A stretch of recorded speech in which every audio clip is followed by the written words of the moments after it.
Joe Biden's legacy as a senator is complicated, but mostly bad. Even though I split this into two parts, a YouTube short still isn't enough time to dive into real deep detail on anything, so here is a partial list of things you can investigate further to see what I'm talking about.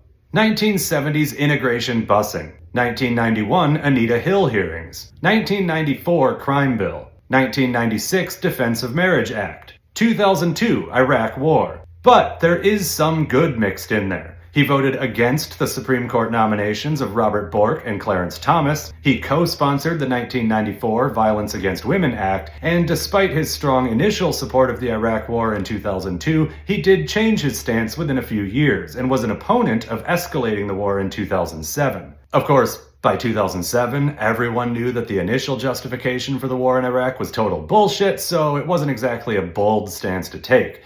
Then again, you don't serve 36 years in the Senate without learning to see which way the wind is blowing, am I right? Am I being too cynical?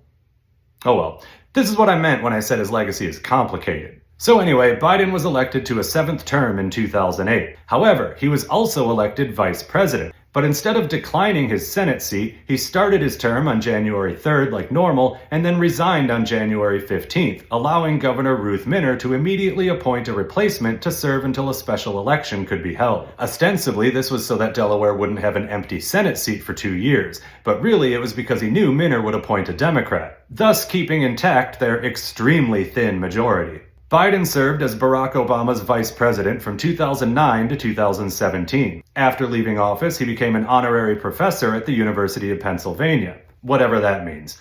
What does an honorary professor even do? I don't know, whatever. He also wrote another memoir with the truly cringeworthy title of Promise Me, Dad.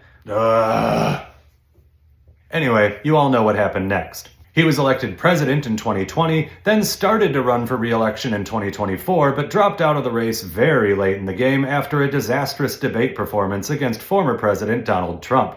The Democrats' entire 2024 campaign was basically a series of bad decisions, but wheeling Biden out there to even start a bid for re-election was the first of many.